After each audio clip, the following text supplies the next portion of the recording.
Hola, bienvenidos a su canal donde estamos contando historias y leyendas de terror. Espero sea de su agrado y nos puedan regalar un like y suscribirse para ir creciendo poco a poco. Espero sus comentarios para poder ir mejorando. La casa que se encuentra en la esquina de la calle Helmut y Howard Phillip es una vivienda que se ha estado poniendo en renta desde los últimos 20 años. Sin embargo, los inquilinos que ahí han llegado a vivir no comparten una experiencia agradable con los demás, pues no algunos, ni la mayoría, sino todas las personas que han llegado a estar en el sitio, aseguran que dicha vivienda está maldita por varios espíritus. El dueño del lugar siempre ha asegurado saber de los rumores que los exinquilinos se encargan de propagar. Sin embargo, él asegura que lo dicho son solamente creencias que las personas le asignan a sucesos que no tienen una explicación clara aparente, pero que, sin embargo, seguramente la tendría si se investiga con los debidos procedimientos, y claro, el dueño del lugar no va a aceptar que su casa está maldita o algo así, pues dicha afirmación ahuyentaría a los posibles arrendatarios. La casa es un lugar grande, cuenta con 2 habitaciones, un baño, un patio, cocina y sala de estar, además de estar amueblada, lista para ser usada desde el primer día en el que el huésped decida comenzar a vivir ahí. Sin embargo, es curioso como el precio de la casa está muy por debajo del que una casa como esta tendría, algo que llama fuertemente la atención, y hace pensar que el arrendador tiene conocimiento de algo, pero no quiere revelarle ese algo a los inquilinos que llegan. Yo renté el lugar hace 2 años, pues en ese entonces era foráneo en la ciudad y necesitaba un lugar de renta económico, pues no tenía compañeros o conocidos con los que pudiera dividir los gastos de una renta. Después de ver la opción ya mencionada, los rumores acerca del lugar pasaron a ser secundarios para mí, pues el lugar era óptimo para que yo pudiera vivir en él. Sinceramente era más grande de lo que necesitaba. Yo solo ocupaba un departamento con una habitación, no una casa completa. Sin embargo, cualquier condominio doblaba o triplicaba el precio de esta casa en renta, además de que personalmente nunca he creído en fantasmas, apariciones o cosas del tipo sobrenatural. Creo que más allá de mi experiencia con estos temas, la cual es nula, uno siempre ve las cosas de la manera en la que desea verlas. Si quieres ver un fantasma en una habitación, lo vas a ver. Si quieres pensar que la puerta se cerró por una corriente de aire, entonces eso es lo que vas a creer, y yo siempre me decantaba por el lado del escepticismo, o más bien del lógico o físico y posible. Aún así, tengo que admitir que mi experiencia en el lugar cambió varios aspectos en mi forma de pensar y de ver algunas cosas. Al llegar a la casa de la esquina, me impresionó todo el espacio interno que había en esta, pues desde fuera se veía como una casa mediana, o más bien pequeña, pero la sala de estar era bastante amplia, la habitación principal también, y el patio no era exactamente bonito, ni estaba arreglado, pues había tierra por todas partes y una barda de concreto sin pintar, algunas palas, cubetas y otros escombros, pero no le di la más mínima importancia a esto, pues esta área de la casa era algo que no necesitaba, estaba completamente de sobra. Eso sí, había un árbol de mangos que estaba a unos cuantos meses de dar frutos maduros. El casero era una persona muy reservada, de muy pocas palabras, con una mirada un tanto extraña, conspiranoica diría yo, por lo que más pronto que tarde me dejó a solas en el lugar. Me sentía extraño, pues pasaría los siguientes 2 años en dicho lugar, pero a la vez estaba feliz, pues no tendría que vivir en un pequeño y apretado apartamento donde la gente y apenas cabe. Tenía toda una casa a mi disposición para mí solo.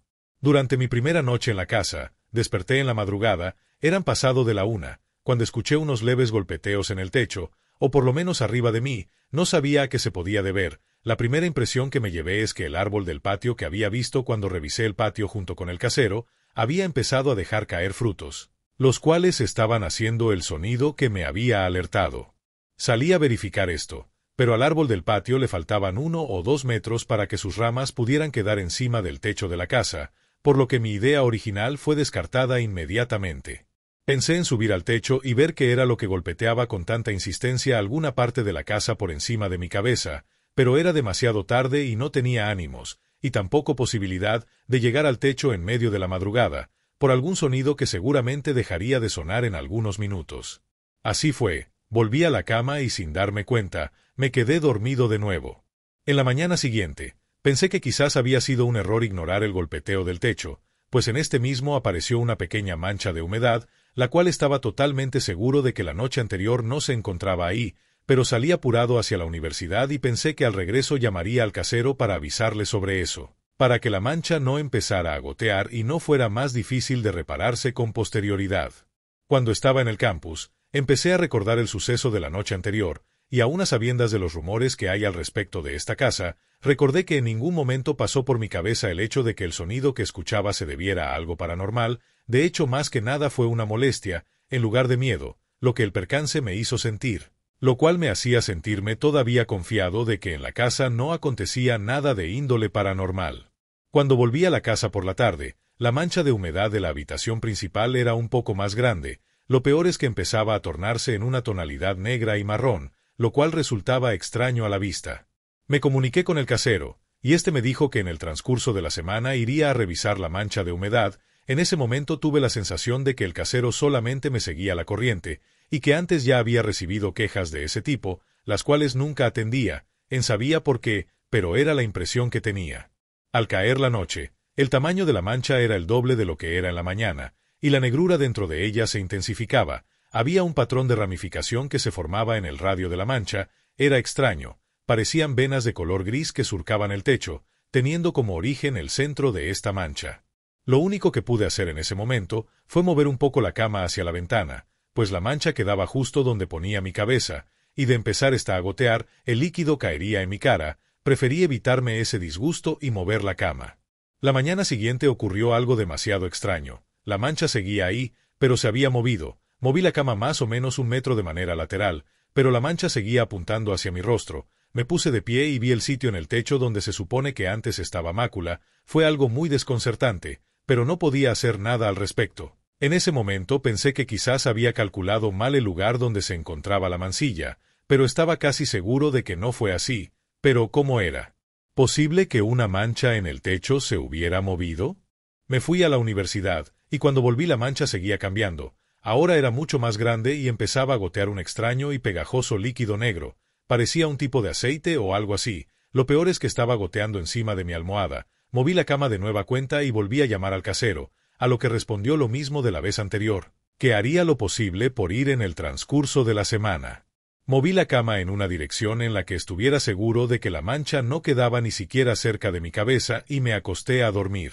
Desperté a la mañana siguiente y mi primer pensamiento fue sobre esa maldita mancha en el techo. Giré la cabeza para ver qué tanto había crecido en el transcurso de las últimas horas, pues su tamaño incrementaba de manera alarmante, pero fue grande mi sorpresa al no ver nada. Simplemente la mancha ya no se encontraba en ninguna parte del techo, lo que me causó demasiada confusión. No sabía cuál podía ser el motivo de que de pronto la mancha de humedad ya no se encontrara. No podía haberme imaginado todo eso. No era solamente un producto de mi imaginación, era algo real, y la confusión que sentía me hacía cuestionar mi salud mental, pero no podía hacer nada más que ignorar lo que había visto, y esperar que el casero no viniera a reparar el techo, pues no sabría cómo explicarle que la mancha en realidad nunca estuvo ahí. Posterior a esto, empecé a despertar en las madrugadas, entre la 1 y las 4 de la medianoche sin saber exactamente por qué. Sentía que había algo, un sonido repentino que me despertaba, pero nunca seguía escuchándolo, por lo que no tenía claro si era real o un producto de algún sueño que terminaba de manera abrupta, y me hacía creer que escuché algo que en realidad no está ahí, a diferencia del sonido del techo de hace unas cuantas noches. Después los sonidos empezaban a replicarse. Una noche, después de despertar de esta manera a las 3 de la madrugada, creí haber escuchado un sonido constante, como de algo desplazándose por la casa. Me levanté para averiguar qué era lo que sucedía. Con el temor de que alguien se haya metido a robar, caminé despacio por la oscuridad de la casa, sin encender ninguna luz para no alertar a un posible intruso, y de ser el caso, poder tomarlo por sorpresa. Estaba haciéndome ya toda una escena en mi cabeza de qué era lo que podía estar pasando. Al llegar a la sala principal no encontré nada extraño o fuera de lugar, pero el sonido persistía, parecía venir desde debajo del suelo. Me puse de rodillas para pegar mi oído al suelo, en busca del rastro ruidoso, pero este era muy difuso, incluso confuso. Sonaba como si algún metal se estuviera ajustando, rechinando o apretándose por debajo del suelo. Nunca me había pasado eso. El escuchar un sonido tan notorio desde debajo de una casa era como si ese ruido estuviera de alguna manera amplificado. Pensé que podían ser las tuberías o un sistema de ductos que se encontrara por el vecindario, el cual pasaba justo por debajo de la casa, pero el sonido parecía progresar, daba la impresión de ir avanzando poco a poco hacia una dirección. Seguí el sonido que se desplazaba por debajo del suelo gateando, intentando no perder ese rastro de ruido a tuberías viejas y oxidadas. por las cuales parecía estar pasando algo muy a duras penas, como si un ducto estuviera tapado o siendo obstruido quizás por desperdicios. El sonido me llevó hasta el lavatrastes y las tuberías que conectaban a este con las llaves para que salga el agua. Me levanté del suelo y me quedé viendo esta parte de la cocina. Tomé la llave del agua fría y la abrí. No sucedió nada. Era extraño que no saliera agua, pues esa misma noche había usado la misma llave. En lugar de eso, los sonidos que venían desde el suelo siguieron subiendo hasta hacerse más y más fuertes. Después de unos segundos, todo sonido se cayó de golpe, y de la llave empezó a salir un espeso líquido color vino. Primero eran unas cuantas gotas, pero después era un chorro enorme que salía a una presión mayor a la de la capacidad del lavabo. El líquido empezaba a salpicarme la ropa y la cara y retrocedí. Esa extraña sustancia no se iba por el desagüe, sino que se acumulaba hasta desbordarse y empezar a llenar el suelo. Intenté cerrar la llave pero fue inútil. El líquido seguía fluyendo como una cascada en miniatura. Ese extraño fluido era entre pegajoso y aceitoso, además de que tenía un horrible olor a metal. No podía ser sangre. Era inexplicable que tal cosa estuviera sucediendo, que de pronto, de las tuberías estuviera emanando un montón de sangre a chorros. No tenía sentido. Pero la mancha en el techo tampoco la tenía, y aparentemente nada de lo que ocurría en ese lugar.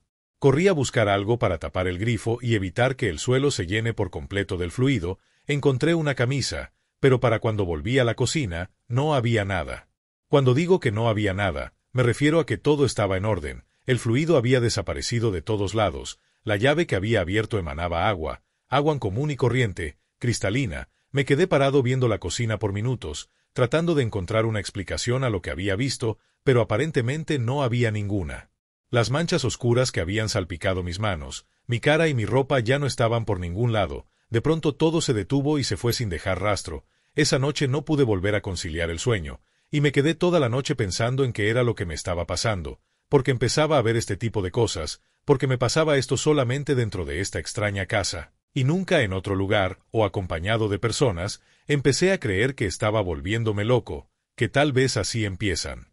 Enfermedades mentales que te hacen ver cosas que no están ahí, pero no sabía qué hacer, no sabía ni siquiera si podía hacer algo, por lo que los siguientes días los pasé solamente pensando en esto, y en qué sería lo próximo que vería, y si acaso todo se trataba de extrañas ilusiones o jugarretas que mi mente me hacía pasar. Una cuestión que solamente el pasar de los días me respondería. Pasó una semana en la que tuve un periodo de relativa calma, pero los sucesos continuaron poco después.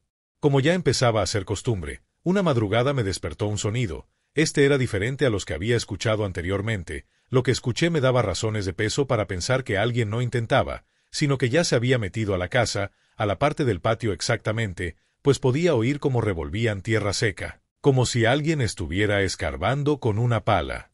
Me levanté en silencio y me asomé por la ventana de la cocina que da hacia el patio, pero no vi nada. Los sonidos seguían ahí, pero aparentemente no había nadie cerca. Salí al patio, y en el medio de este pude ver una pequeña montaña de tierra, la cual no había visto antes debido al irregular terreno de esta parte de la casa. Me acerqué y vi que había un hueco en la tierra. No era demasiado profundo, pero estaba seguro de que dicho agujero no estaba ahí antes, además de una pala tirada enseguida. No sé por qué, pero sentía que tenía que cavar en el lugar. Era como si alguien me lo estuviera pidiendo sin pedírmelo, sin hablar, esta vez sin ver algo como la mancha en el techo, o sin un sonido constante e insistente como el del lavabo.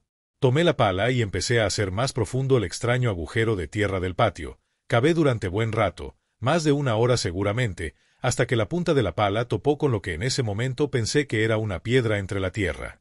Intentaba remover la piedra de en medio con las manos, quitando poco a poco toda la tierra que la rodeaba e intentando desenterrarla, hasta que al meter más la mano por debajo, me di cuenta de que el objeto tenía una peculiaridad, con la cual las rocas no cuentan. Uno de mis dedos se introdujo en un agujero dentro de este objeto. Tiré con fuerza y lo saqué del todo del suelo. Lo que ahora tenía entre mis sucias manos no era ninguna clase de roca, era un cráneo humano, el cual estaba agrietado y roído por el paso del tiempo.